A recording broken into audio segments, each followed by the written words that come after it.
بسم الله الرحمن الرحیم. السلام علیکم ملګرو. د پښتو متلونو اتسل وختمې حصے سره تاسو په خدمت کې حاضر یم.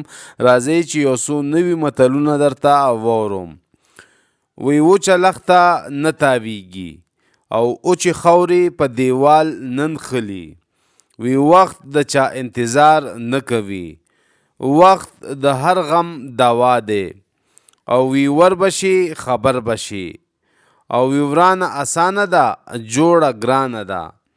وی ورک شه هغه رور چې له ډمانو اخلي پور، او رور مې رور وراره مې د سترګو تور. او وږې سترګې به د ګور په خاورو مړی شي. وی وږې ګیډه مړیږي خو وږې سترګې نه مړیږي.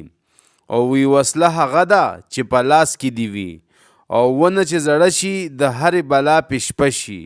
یا خپل کور یا خپل ګور، یاد به دې زه کړم موړ به دې خدای کړي. او داسې وی یاد مې تکا موړ به مې خدای کړي. او یار له کوڅې تیر شو رنګ یې هیر شو. او وی اوچ او لانده یو ځای سوځي. او دا متل داسې وی چې د اوچو سره لانده سوځي. ملګرو دا د نن متلونه تاسو سره مې شیر کړ. اجازت غواړم د الله په امان.